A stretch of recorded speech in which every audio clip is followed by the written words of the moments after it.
So hello guys, good morning and welcome back again. आंनि मोनसे गोदान भिडिअ गासिबो बरनाय जाफिनलायबाय। आं बिराद दुखु मोनदों आरोना, बेनिखायनो मोनसे बाथ्रा बुंनो होननानै फैदों नोंथांमोननि सिगाङाव। बेफोरबायदि दा खालामलै, बेफोरबायदि खालामबाथाय बयबाबो दुखु मोनगोन आरोना। प्लिज आंनि भिडिअ आपल'ड होनाया मैया रेप सं होनाया मेलेमगला 3 पइन्ट आपल'ड होनाया 24 घन्टायानो जायाखै। गोबां चेनेलाव होदो आरोना, नोंसोरनि थाखायनो आंनि चेनेलाव भिउ फैयाखै। बे इम्पर्टेन्ट नङा जे नोंनि चेनेलाव नों आपल'ड होनानै बेसेबां भिउ थांदो, 1 थांदो, 2 थांदो, सोरनाबा 0, सोरनाबा K थांदो, 1K थांदो, 2K थांदो। बे इम्पर्टेन्ट नङा। मालायनि भिडिअखौ खावनानै नोंनि चेनेलाव आपल'ड होनायानो जोबोद गिदिर गोरोन्थिखा। प्लिज बेफोरबायदि दा खालाम। नोंसोरो गावबा गावनि कन्टेन्टखौ नोंसोर गावबा गावनि चेनेलाव आपल'ड हो। बेफोरबायदि मालायनि भिडिअखौ आपल'ड होनानै जेबो मुलाम्फा मोना। मिथिबाय?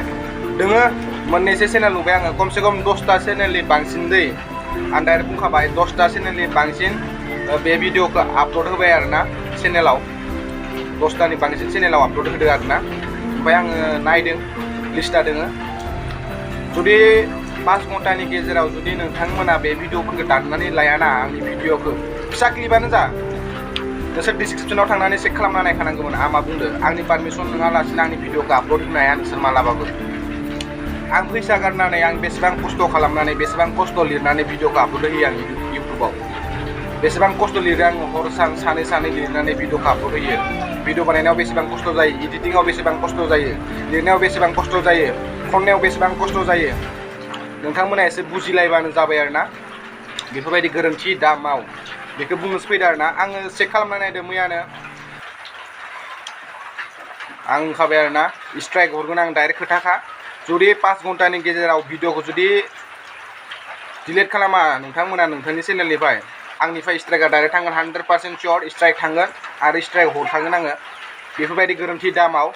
आरो आंना बिट बायनायफोरा यानो बेसे फैसा थांखायो, बिट बायनायावनो बेसेबां फैसा थाङो मिथिगो।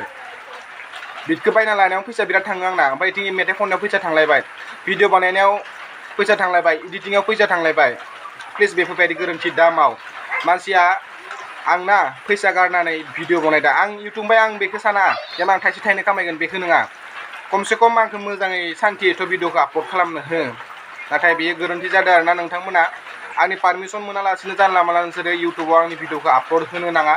जुदि एबार आपल'ड होयोबा डाइरेक्ट स्ट्राइक थांगोन आरो 5 घन्टानि गेजेराव जाय भिडिअखौ डिलिट खालामा 100% सियर नोंनि चेनेला डिलिट जालांगोन। प्लिज आं बेखौनो आंनिफ्राय हाम्बल रिकुवेस्ट आरोना। बेफोरबायदि गोरोन्थि दा माव बयखौबो। आङो आंनि फंबाय, बिदा, बिनानाव, बिब' आंना गासैखौबो आं अननानै बुंदों आरोना। जि जायो आं नोंसोरनि चेनेलखौथ' चेक आउट खालामना नायाखै, नाथाय भिडिअ आपल'ड खालामनायनि लिस्टआ दं नालाय आं बुंदो मा चेनेल नोंसोरनि चेनेलखौ आं मिथिया, खिन्थु आंनि मेथाइखौ प्लिज डिलिट खालाम आरोना। नोंसोरनि थाखायनो आंनियाव भिउ फैयाखै, दासिमबो भिउखौनो बनायाखै। मानो होनबा नोंसोरनि चेनेलाव नायनानै आंनि चेनेलाव मानो नायबावनो आरोना। बेनिखायनो प्लिज। आरो भिडिअ डिलिट खालामाबा बे कनफार्मखा डाइरेक्ट स्ट्राइक थांगोन। स' थेंक इउ स' माच।